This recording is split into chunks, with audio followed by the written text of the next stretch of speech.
Thank you Jesus, thank you Jesus. परम पिता परमेश्वर, हम आपका हृदय से धन्यवाद करते हैं आपकी योजनाओं के लिए, जो आपने मनुष्य को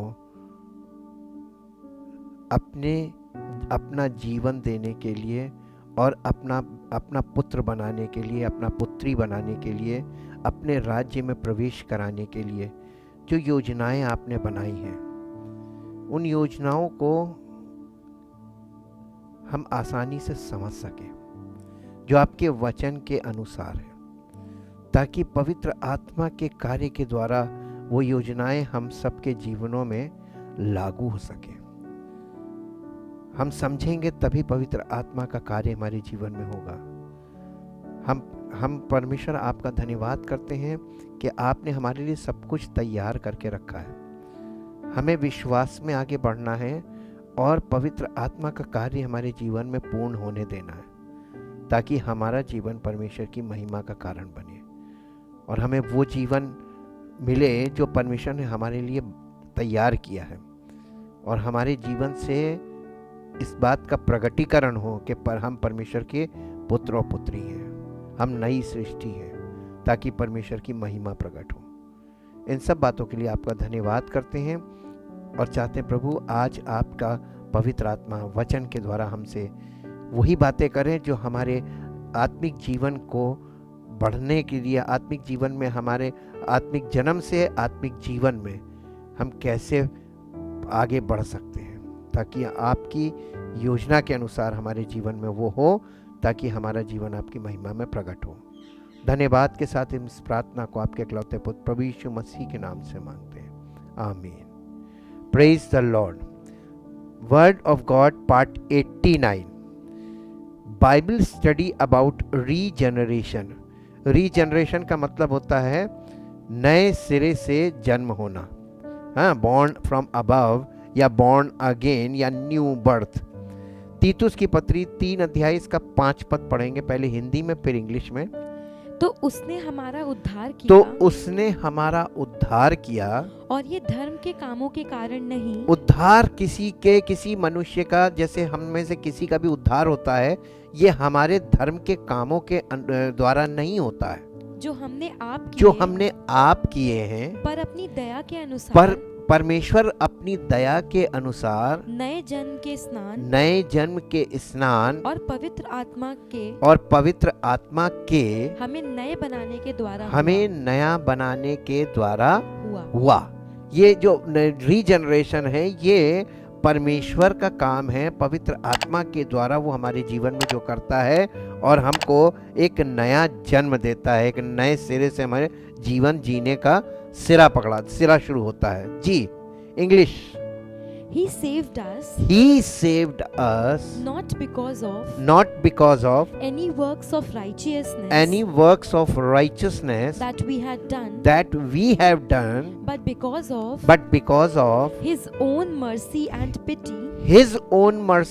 pity, by the cleansing bath of the new birth, regeneration and renewing of the Holy Spirit. पवित्र आत्मा के द्वारा हमको नया जब तक नहीं बनाया जाएगा, हमारा नया जन्म नहीं होगा, और नए जन्म के बिना हम वो जीवन नहीं अनुभव कर सकते जो परमेश्वर हमें देना चाहता है। ये वो पवित्र आत्मा के द्वारा जो जीवन है। बाय रीजनरेशन और द न्यू बर्थ। रीजनरेशन का मतलब है न्यू बर्थ, नया जन्म। We mean that act of Holy Spirit। इसका मतलब ये है कि पवित्र आत्मा का हमारे जीवन में कार्य होना, whereby he यानी होली स्पिरिट, ये प्रोनाउन ही होली स्पिरिट के लिए, कि जहाँ पे पवित्र आत्मा communicates the divine life to the sinner, यानी वो पवित्र आत्मा के द्वारा जो दिव्य जीवन है या वो आत्मिक जीवन हमारे एक पापी के अंदर उसको स्थापित करना या उसको उसका हिस्सेदार बना देना, making him a child of God, यानी हमें परमेश्वर का बच्चा बना देना, हम परमेश्वर के पुत्र पुत्री बन जाएं। इज़िकियल की पुस्तक 36 अध्याय का 26 पद, पहले हिंदी में फिर इंग्लिश में। मैं तुमको नया मन दूंगा। मैं, देखिए भविष्यवाणी ये की गई थी कि मैं तुमको नया मन दूंगा और तुम्हारे भीतर नई आत्मा उत्पन्न करूंगा। नई आत्मा उत्पन्न करूंगा और देह में से पत्थर का हृदय निकालकर तुमको मांस का हृदय दूंगा। यहाँ पे कुछ चीजें देने को बोला जा रहा है, और ये कौन कह रहा है? मैं दूंगा, परमेश्वर। तो जब तक परमेश्वर हमको ये सब चीजें नहीं दे देता, तब तक हम आत्मिक नहीं है। पहली बात, तब तक हम पवित्र आत्मा के अनुसार जीवन जीने वाले नहीं हैं। अधिकतर लोग धोखा खा रहे हैं। ये जो कार्य ये लिखा हुआ, मैं दूंगा, मैं ये दूंगा, मैं ये दूंगा, ताकि तुम वो जीवन जियो जो लोग नहीं जी सकते। ये हम अपनी काबिलियत से नहीं जी सकते और हमारे किए से उद्धार नहीं है। ये चीज, इस बात को, ये भविष्यवाणी इस बात को खोलती है कि पवित्र आत्मा के द्वारा ये जो रीजनरेशन वर्क है, regeneration work of God by the Holi Spirit, ये हमारे जीवन में परमेश्वर अपने वचन के, जब हम उसके वचन में मन लगाते हैं और यीशु मसीह की देह का पार्ट बन जाते हैं, रेगुलर हो जाते हैं, तब पवित्र आत्मा इस काम को करता है। मसीह की देह में ये काम किया जाता है। इंग्लिश में पढ़ दो बेटा।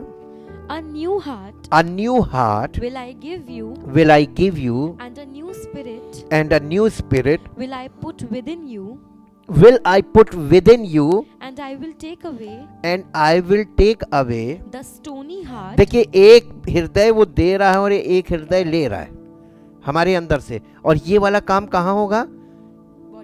In the body of Christ. आप रेगुलर हो जाएंगे तभी ये वाला काम करेगा वो। जी। And I will take away the stony heart out of your flesh, and will give you a heart of flesh। ये काम वो जो एक्सचेंज कर रहा है, हृदय परिवर्तन, इसी को बोलते हैं हृदय परिवर्तन।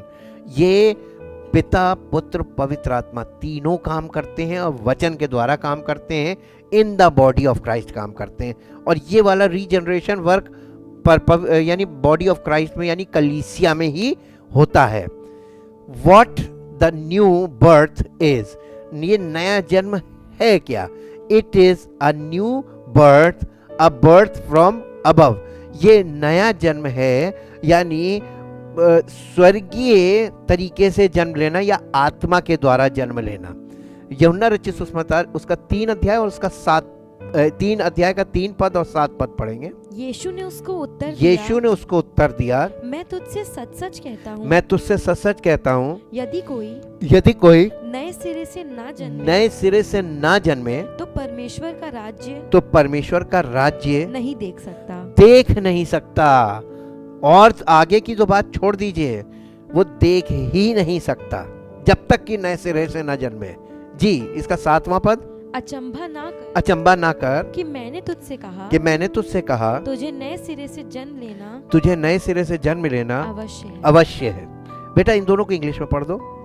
Jesus answered him, I assure you, most solemnly I tell you, that unless a person is born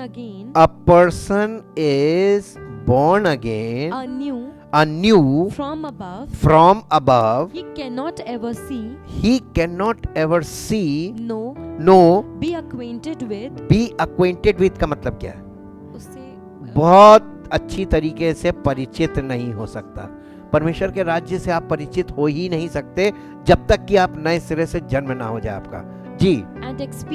and experience, ये अनुभव आपको कभी ऐसे मिल ही नहीं सकता है। द किंगडम ऑफ परमेश्वर के राज्य का अनुभव आपको नहीं मिलेगा जब तक कि आप नए सिरे से ना जन्मे। इसके बाद 7th verse in English, marvel not, do not be surprised, astonished at my telling you, you must all be born anew from above। तुमको स्वर्गीय तरीके से जन्म लेना है। ये हमारा शारीरिक जन्म है, ये फिजिकल बॉडी को पैदा करती है, और वैसे ही हमारा स्पिरिचुअल बर्थ होना चाहिए। जी, इट इज नंबर 1, हम अब इसमें 3 पॉइंट हम देखेंगे। नंबर 1 है, बल्कि 4 पॉइंट है। नंबर 1 है it is being made alive from the dead, passing from death to life. ये रीजनरेशन या नए सिरे से जन्म क्या है मालूम है? Number 1, it is being made alive from the dead, यानी कि कुछ मरी हुई चीज को जिंदा कर देना, या passing from death to life, या मृत्यु से जीवन की ओर बढ़ जाना, या मृत्यु से जीवन की ओर जाना। इसमें एक पॉइंट है, bye nature man is spiritually dead. Actual में बाय नेचर हम स्वभाव से आत्मिक तौर पर मरे हुए हैं। जितने लोग इस बात को अभी तक मान नहीं रहे हैं, इसका मतलब उनके जीवन में प्रभु का अनुग्रह नहीं हुआ। वो अपने आप को आत्मिक तौर पर जिंदा मान रहे हैं, यही धोखा है, ये डिसेप्शन है। जबकि सच्चाई ये है कि आत्मिक तौर पर प्रत्येक मनुष्य by nature man is spiritually dead. इफिसियों की पत्री 2 अध्याय उसका 1 पद।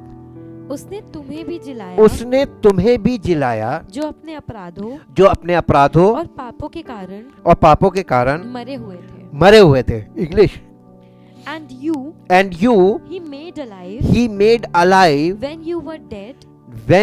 who made alive? God. नहीं, he made alive. who made alive? yes, यीशु मसीह ने हमें जिलाया जब हम पापों में मरे हुए थे। He made alive when you were dead, when you were dead, slain by your trespasses and sins. पापों के कारण हम मरे हुए थे, उसने हमें जिलाया। ये काम कहाँ हुआ? ये कहाँ लिखा है? Ephesians, letter to the Ephesian church, ये कलीसिया को पत्री लिख के बताया जा रहा है। इसका मतलब ये काम चर्च में होता है।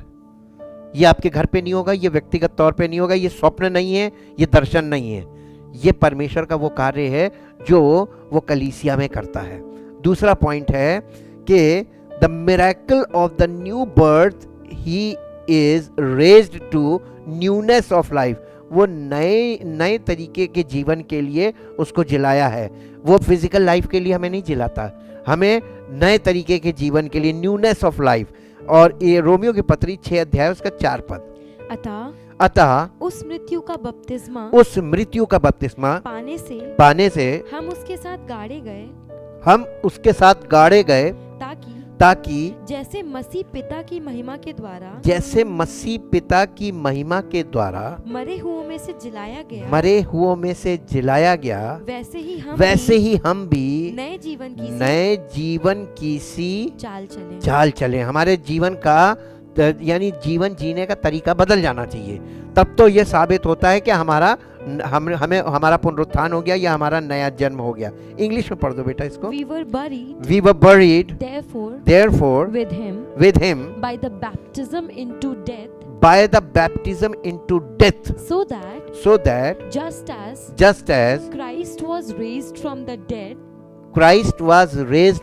dead by the glorious power of the Father, so we too might habitually live and behave in newness of life। अब समझ में आया ना? और इसमें पिता भी है, पुत्र भी है और पवित्र आत्मा भी है। तीनों के काम, यही रीजनरेशन है। ये पहला पॉइंट है। अब दूसरा पॉइंट है, it is being made a partaker of the divine nature. हम उस यानी परमेश्वरीय स्वभाव के सहभागी हो जाते हैं। उसमें सही यानी उसके साथ पार्टेकर का मतलब उसमें हिस्सा लेने वाले, उसके भागीदार, सहभागी या उसके भागीदार हो जाते हैं। It is being made a partaker of the divine nature.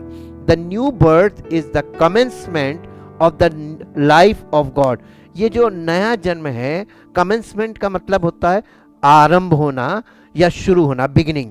This is the beginning of the new life of God, commencement of the life of God, यानी परमेश्वरीय जीवन की शुरुआत हमारे जीवन में हो जाना। इसी को वो रीजनरेशन बोलते हैं।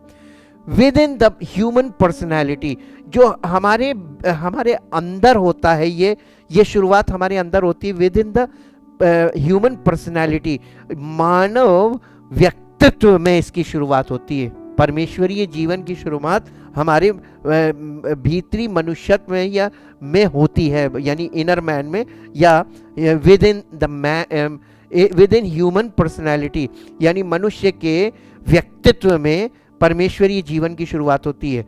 दूसरा पत्रस उसका 1 अध्याय का 4 पद पढ़िए। जिनके द्वारा उसने हमें बहुमूल्य और बहुत ही बड़ी प्रतिज्ञाएं दी हैं, ताकि इनके द्वारा तुम उस सड़ाहट से छूटकर जो संसार में बुरी अभिलाषाओं से होती है ईश्वरीय स्वभाव के संभागी हो जाओ, पार्टेकर, संभागी हो जाओ। इंग्लिश में पढ़ दो बेटा इसको, इसके बाद 1 पीटर में भी पढ़ेंगे।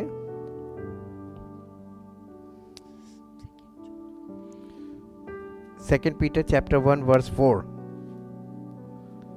By means of these, he has bestowed on us his precious and exceedingly great promises,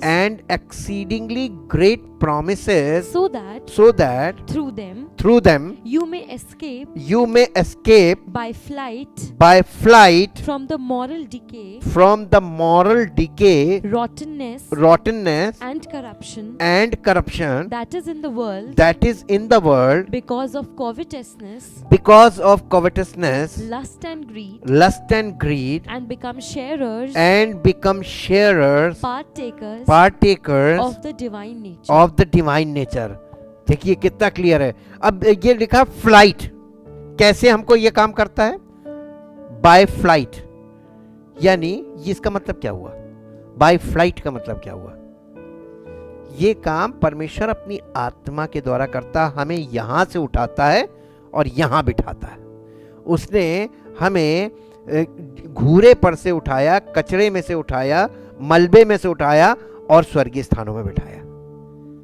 और कलीसिया का, ये कलीसिया है, कलीसिया जो है वो स्वर्गीय स्थानों में, आपका कलीसिया में लाकर स्थापित होना, ये आप सोच रहे हैं आप आते हैं, नहीं, परमेश्वर, हमने आपको बताया, वो ला के प्रतिदिन उनको कलीसिया में जोड़ता था। वो लोगों को उद्धार जो पाते हैं, वास्तव में जो उद्धार पाते हैं, उन्हें कलीसिया में जोड़ता है। ये काम यीशु मसीह खुद करता है। इसीलिए उसने बोला था I will build my church. वो वास्तव में जो लोग उद्धार पाते जाते हैं, उन्हें कलीसिया में लाके जोड़ता जाता है। और वो ये स्वर्गीय स्थानों में वो ये आपको शेयरर बना रहा है। इसके बाद पहला पत्रस उसका 1 अध्याय उसका 3 और 4 पद पढ़ेंगे। हमारे प्रभु यीशु मसीह के परमेश्वर और पिता का धन्यवाद हो, जिसने यीशु मसीह के मरे हुओं में से जी उठने के द्वारा अपनी बड़ी दया से हमें जीवित आशा के लिए नया जन्म दिया। उसने हमें जन्म दिया है। हमारा जन्म अपने आप से नहीं होता कि हमने विश्वास कर लिया हो गया नया जन्म जी, अर्थात एक अविनाशी और निर्मल और अजर मिरास के लिए जो तुम्हारे लिए स्वर्ग में रखी है। इंग्लिश में पढ़ दो बेटा। Praised, honored, blessed be the God and Father of our Lord Jesus Christ, the Messiah. By his boundless mercy, we have been born again to an ever living hope, to an ever living hope through the resurrection of Jesus Christ from the dead, born anew into an inheritance which is beyond the reach of change and decay, imperishable, unsullied and unfading, reserved in heaven for you. ये कलीसिया के लोगों के लिए ये चीजें हैं, ये बेस्ट चीजें। इसको आप रिसर्च करके देखिए, इसकी मीनिंग्स को खोल के देखिए, आपको पता चलेगा उसने तुम्हें कहां से उठाया और कहां बिठाया। और किस चीज में तुम्हें भागीदार बना दिया। गॉड डज नॉट अल्टर और patch up the old nature. सबसे पहली बात जो समझने वाली है, परमेश्वर हमारे पुराने स्वभाव को अल्टर नहीं करता। अल्टर का मतलब समझते हैं? अल्टर का मतलब क्या होता है? आप कपड़ों को अल्टर कराते हैं। अल्टर का मतलब कपड़ों की सिलाई खुल गई और कहीं किसी में कुछ खराब हो गया, चेन खराब हो गई, बटन खराब हो गए तो फिर से सिलवाते हैं। इसको बोलते हैं अल्टरेशन। Alteration means repairing. वो हमारे स्वभाव में रिपेयरिंग नहीं करता है। दूसरी बात, पैचअप नहीं करता। पैचअप का मतलब मेकअप, कि कहीं से थोड़ी सी चीज़ खराब है उसको वहाँ पे थोड़ा सा वो हटा के दूसरा लगा दो नया। पैचअप नहीं करता है। ये जो हमारे जीवन को ना तो वो अल्टर करता है, रिपेयर करता है, ना पैचअप करता है, बल्कि वो क्या करता है मालूम है? Patch up the old nature. हमारे पुराने स्वभाव में वो पैचअप नहीं करता, अल्टर नहीं करता। He gives us an entirely new one. वो हमें बिल्कुल नया मनुष्यत्व देता है, तो एक्सचेंज करता है। मसीह में होने का मतलब ये नहीं कि हमने ये छोड़ दिया, हम पहले ये करते थे अब हम नहीं करते। ये नहीं है, रिपेयरिंग नहीं है, मेंटेनेंस नहीं है, बल्कि मालूम क्या है? रिन्यूअल है। और renewal of our entire mind. हमारा भीतरी मनुष्य पूरी तरीके से नया। तो वो पुराना मनुष्यत्व मरता जाए और नया मनुष्यत्व बढ़ता जाए। पैदा तो एक बार हो जाएगा, बढ़ेगा कब? जब पुराना जितना मरेगा उतना नया बढ़ेगा, जितना पुराना मरेगा उतना नया बढ़ेगा। ये हमारे अंदर ये वाला कार्य होता है और यही रीजनरेशन है। इसके बाद है तीसरा point, it is the human side of regeneration. ये मनुष्य वाले पार्ट का रीजनरेशन होता है। परमेश्वरीय पार्ट तो हमको नया दिया जा रहा है। He is ready. God is giving us the ready item, और हमारे वाला जो पार्ट है वो पुराना है, उसको रीजनरेट कर रहा है। यूहन्ना रचित सुसमाचार उसका 1 अध्याय उसका 12-13 पद पढ़िए। परंतु जितनों ने उसे ग्रहण किया, परंतु जितनों ने किसे? यीशु मसीह को ग्रहण किया, उसने किसने?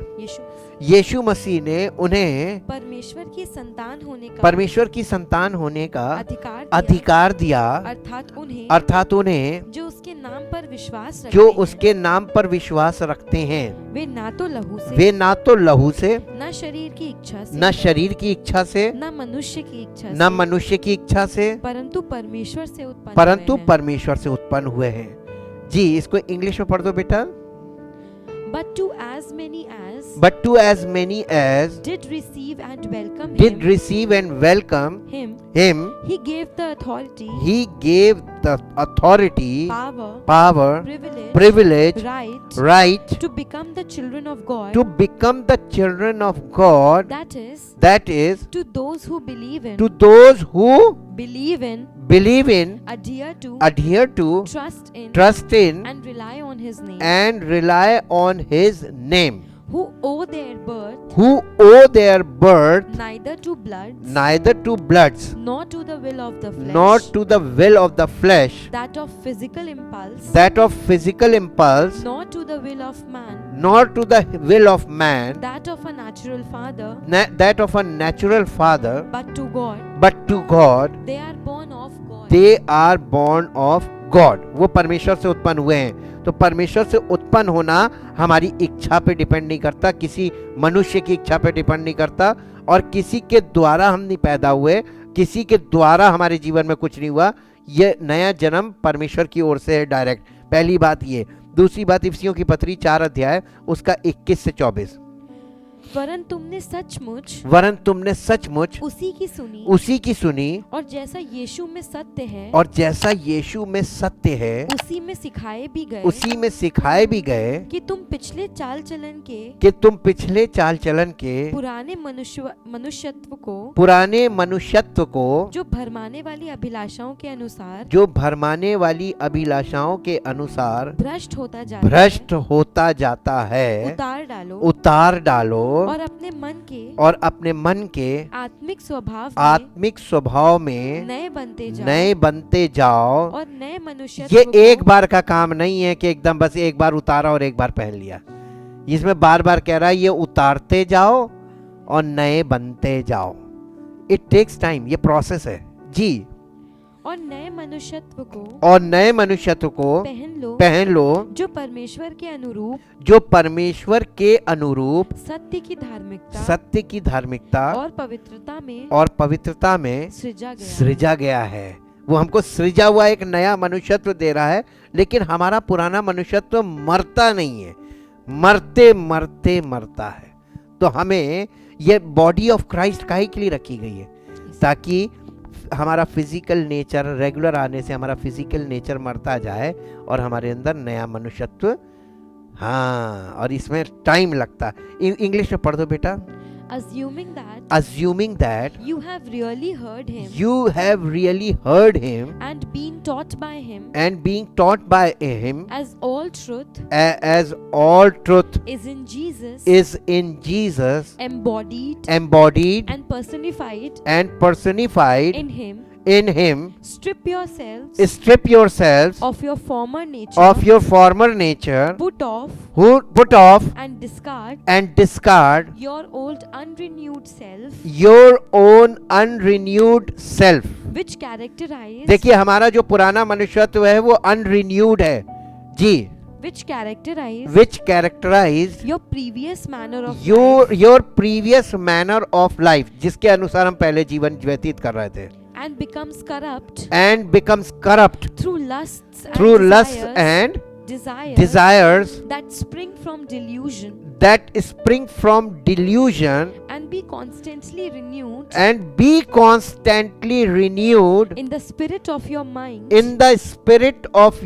mind, having a fresh mental and spiritual attitude, and put on the new nature, the regenerate self created in God's image, godlike in true righteousness and holiness। तो ये जो रीजनरेशन है ह्यूमन साइड में क्या है, वो हमारा मरना है, और गॉड साइड में रेडीमेड हमारे लिए तैयार है, वो हमारे अंदर एनग्राफ्ट होते जाना है। तो ग्राफ्टिंग कैसे होती है? ये ऑपरेशन थिएटर में आपका लिवर, जब आप उसमें लिवर ग्राफ्टिंग कराते हैं, यानी लिवर ट्रांसप्लांट जिसको बोलते हैं, किडनी ट्रांसप्लांट बोलते हैं, ये ट्रांसप्लांटेशन जो आपकी बॉडी में किया जाता है, पुराने टिश्यूज जो मर रहे हैं उसमें एक छोटा सा नया लिवर का टुकड़ा जिसमें जो बहुत फ्रेश है उसको ग्राफ्ट किया जाता है हमारे लिवर में। ऐसे ही किडनी के साथ होता है, हाँ, ऐसे ही लंग्स के साथ होता है। तो ये ऑपरेशन थिएटर के अंदर का काम है, और फिर इसके बाद प्रोसेस में रहता है कि नया ग्रो करे और पुराने को वो खत्म करता जाए, तब आपका पूरा लिवर नया हो सकता है। यही वाला काम, इसी को रीजनरेशन बोला गया है। ठीक है, चौथा पॉइंट है regeneration is by grace through faith only. Regeneration कैसा होता है? By grace and through faith. रोमियो की पत्री 2 अध्याय, सॉरी इफिसियों की पत्री है ये, इफिसियों की पत्री, हाँ नहीं रोमियो गलत दिख गया, इफिसियों की पत्री 2 अध्याय 5 से 10, ये रोमियो गलत लिखा हुआ है। जब हम अपराधों के कारण मरे हुए थे तो हमें मसीह के साथ जिलाया, अनुग्रह ही से। अब ये बताइए आप घर पे कैसे आपको जिला देगा? मसीह के साथ जिलाना है, बॉडी ऑफ क्राइस्ट में जरूरी है ना, इसीलिए तो कलीसिया को रखा गया है। मसीह के साथ जिलाया, अनुग्रह ही से तुम्हारा उद्धार हुआ है, और मसीह यीशु में उसके साथ उठाया और स्वर्गीय स्थानों में उसके साथ बैठाया। देखिए, मसीह के साथ उठाया, मसीह के साथ बिठाया, और कहां? स्वर्गीय स्थानों में। ये एकदम क्लियर है कि ये कलीसिया में, ये काम कलीसिया में है जी। कि वो अपनी उस कृपा से जो मसीह यीशु में हम पर है आने वाले समयों में अपने अनुग्रह का असीम धन दिखाए क्योंकि विश्वास के द्वारा अनुग्रह ही से तुम्हारा उद्धार हुआ है और ये तुम्हारी ओर से नहीं वरन परमेश्वर का दान है। ये क्या है? Gift of God.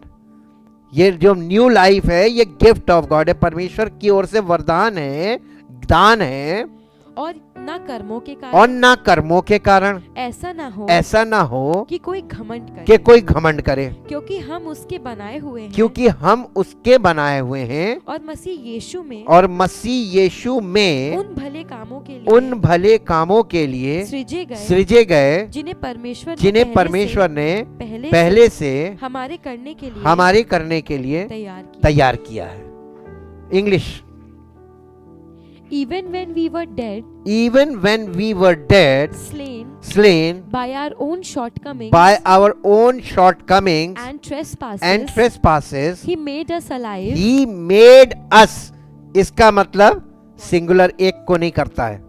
He made us, इसका मतलब ये काम कलीसिया में होता है, प्लूरल होता है, ढेर सारे लोगों को एक साथ। He made us alive together in fellowship and in union with Christ. He gave us the very life of Christ himself, the same new life with which he quickened him. For it is by grace, His favor and mercy, which you did not deserve, that you are saved, delivered from judgment, and made partakers of Christ's salvation, and He raised us up together with Him, and made us sit down together, giving us joint seating with Him in the heavenly sphere, by virtue of our being in Christ Jesus, the Messiah, the anointed one. He did this that He might clearly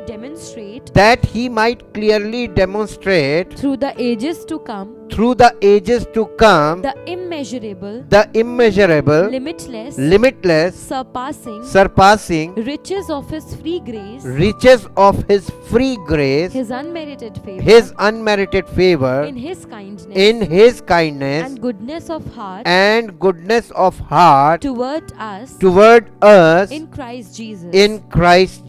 For it is by free grace, God's unmerited favor, that you are saved, delivered from judgment, and made partakers of Christ's salvation through your faith. through your faith. And this salvation is not of yourselves,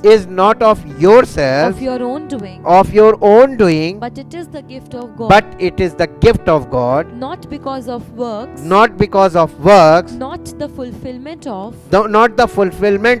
the law's demands, lest any man should boast. It is not the result of what anyone can possibly do, so no one can pride himself in it or take glory to himself. For we are God's own handiwork, His workmanship, recreated in Christ Jesus, born anew, that we may do those good works which God predestined predestined, planned beforehand hand for us, taking parts which he prepared ahead of time, that we should walk in them, living the good life which he prearranged and made ready for us to live. कौन सी जिंदगी चाह रहा देना? जो हम जीना मांग रहे हैं या वो जो देना मांग रहा है? आपको वही जिंदगी वो देना मांगता, जो वो देना मांगता उसके पास है, वो जीवन उसके पास है। यीशु मसीह जीवन लेकर आया, हमें रिपेयर करने नहीं आया, हमारी इस जिंदगी को यानी मेंटेनेंस करने के लिए नहीं आया था, पैचअप करने के लिए नहीं आया था। आज बहुत से लोग वो पैचअप और उसका अल्टर करने वाला माइंडसेट लेके खड़े हैं कि हम ये करते थे अब नहीं करते। ये कोई प्रमाण नहीं है। नई जिंदगी, नई सृष्टि बिल्कुल अलग दिखाई देगी। उसमें आप यानी कुछ अपनी ओर से कर नहीं रहे होंगे, बल्कि परमेश्वर आपके द्वारा कार्य कर रहा होगा। Thank you, thank you, thank you Lord, thank you Jesus. परमपिता परमेश्वर, हम आपका हृदय से धन्यवाद करते हैं आपके उस निज़ाम के लिए, उस प्लान के लिए जो आपने सबके लिए रखा है।